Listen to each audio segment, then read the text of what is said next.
بسم اللہ الرحمن الرحیم۔ ربی شرح لی صدری ویسر لی امری واحلل عقدۃ من لسانی یفقہوا قولی۔ ربی زدنی علما۔ اللہم انی اسألک المعافۃ فی الدنیا والآخرہ۔ قیامت کے قریب بہت سی نشانیاں ہوں گی، جن میں سب سے بڑی نشانی دجال کے فتنے کی صورت میں ظاہر ہوگی۔ قرب قیامت کی سب سے بڑی نشانی فتنہ دجال ہے، اور دجال کا خروج ہے اور اس کا ظاہر ہونا ہے۔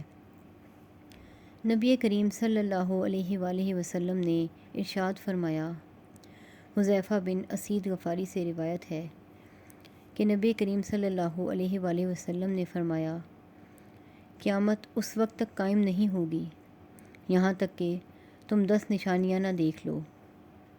نبی کریم صلی اللہ علیہ وآلہ وسلم نے ذکر کیا دھواں اور کہا دجال۔ دجال کے معنی ہیں غلط ملت کرنے والا، جھوٹ کو سچ کے ساتھ ملانے والا، جھوٹا، مکار، شاطر، حق کو چھپانے والا۔ اسی لیے کہا گیا ہے کہ حق کو چھپا لے گا، حق کو باطل کے ساتھ گڑبڑ کر دے گا، لوگوں کے سامنے حقیقت ظاہر نہیں ہوگی، اور دجال سب سے جھوٹا ہوگا، جھوٹوں کا سردار ہوگا۔ دجال کو مسیح بھی کہا گیا ہے۔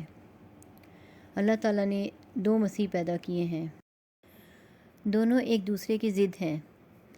حضرت عیسیٰ علیہ السلام کو بھی مسیح کہتے ہیں اور دجال کو بھی مسیح کہتے ہیں۔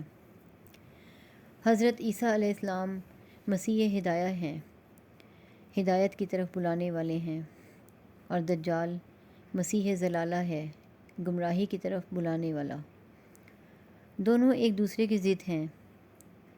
دجال کی ایک آنکھ کانی ہوگی، اس لیے بھی اس کو مسیح کہا گیا۔ حضرت محمد صلی اللہ علیہ وآلہ وسلم نے فرمایا، دجال کانا ہوگا اور تمام جھوٹے اور کذاب لوگوں کا سردار ہوگا۔ ایک دوسری حدیث میں رسول اللہ صلی اللہ علیہ وآلہ وسلم نے فرمایا، طبرانی کی حدیث ہے کہ قیامت قائم نہیں ہوگی یہاں تک کہ 30 کے قریب جھوٹے لوگ پیدا ہوں گے۔ تمام جھوٹے لوگوں کا سردار کانا دجال ہوگا، جس کی بائیں آنکھ کانی ہوگی۔ دجال کب خروج کرے گا؟ دنیا کے اندر کب ظاہر ہوگا؟ اللہ تعالیٰ اس کو کب ظاہر کریں گے؟ قیامت کے قریب اس کا ظہور کب ہوگا؟ حدیث پاک میں ہے کہ حضور اکرم صلی اللہ علیہ وآلہ وسلم نے فرمایا، بیت المقدس کا آباد ہونا اور یثرب یعنی مدینہ کی خرابی کا سبب ہے، اور مدینہ کا برباد ہونا جنگوں کا آغاز ہے، اور جنگوں کا آغاز قسطنطنیہ کی فتح ہے، اور قسطنطنیہ کی فتح دجال کے نکلنے کا وقت ہے۔ دجال کے خروج کے لیے نکارہ ہے۔ صحیح مسلم کی حدیث ہے کہ بنو اسحاق میں سے 70,000 لوگ قسطنطنیہ پر حملہ کرنے کے لیے جائیں گے، اور وہ ایسے فتح کریں گے، نہ تیر چلائیں گے نہ تلوار چلائیں گے، کہیں گے لا الہ الا اللہ واللہ اکبر، اور ایک دیوار گر جائے گی۔ پھر کہیں گے لا الہ الا اللہ واللہ اکبر، اور پھر دوسری دیوار گر جائے گی۔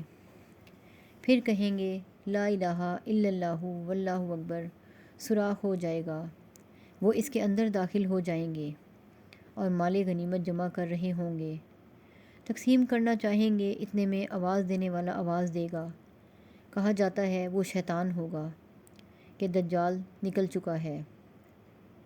تو قسطنطنیہ کی فتح دجال کے خروج کا نکارہ ہے۔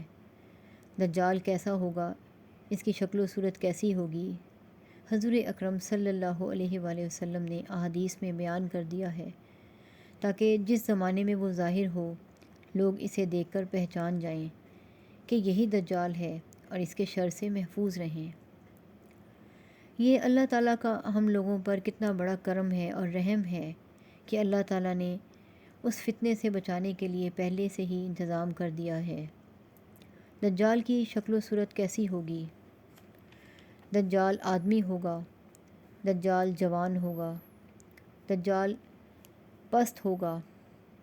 حدیث میں آیا ہے کہ وہ بھاری بھرکم جسامت والا ہوگا، اس کی آنکھ کانی ہوگی۔ حدیث میں ہے کہ دجال کی کبھی دائیں آنکھ کانی ہوگی، کبھی بائیں آنکھ کانی ہوگی۔ اسی طرح حدیث میں آیا ہے کہ وہ سرخ ہوگا۔ حدیث میں یہ بھی آیا ہے کہ وہ سفید ہوگا، اس کا سینہ چوڑا ہوگا، اس کی پیشانی کشادہ ہوگی، اور سب سے اہم چیز یہ ہے کہ اس کی دونوں آنکھوں کے درمیان کافارہ کافر لکھا ہوا ہوگا۔ حضور اکرم صلی اللہ علیہ وآلہ وسلم نے ارشاد فرمایا کہ یہ فتنہ اتنا بڑا فتنہ ہے کہ تمام نبیوں نے اپنے اپنے دور میں اپنے امتیوں کو ڈرایا ہے اور اپنے امتیوں کو بتایا ہے کہ دجال کانا ہے جبکہ تمہارا رب کانا نہیں ہے۔ دجال کی دونوں آنکھوں کے درمیان کافر لکھا ہوا ہوگا، اور اسے ان پڑھ اور پڑھے لکھے تمام لوگ پڑھ سکیں گے کہ یہی دجال ہے۔ حضور اکرم صلی اللہ علیہ وآلہ وسلم نے فرمایا کہ ہر مومن آدمی، بے شک وہ پڑھا لکھا ہوگا یا ان پڑھ ہوگا، آسانی سے دجال کے ماتھے پر کافر پڑھ لے گا۔ حضور اکرم صلی اللہ علیہ وآلہ وسلم نے فرمایا کہ اس کے بال گھنگریالے ہوں گے۔ اگر ہم ان تمام نشانیوں کو یاد رکھیں تو آسانی سے ہم، یا جس زمانے میں دجال ظاہر ہوگا تو لوگ ان نشانیوں سے اس کو سمجھ لیں گے کہ یہی دجال ہے، اور دجال کے شر سے محفوظ رہیں گے۔ اللہ تعالی ہم سب کو دین پر عمل کی توفیق عطا فرمائے اور دجال کے فتنے سے اور شر سے محفوظ رکھے، آمین۔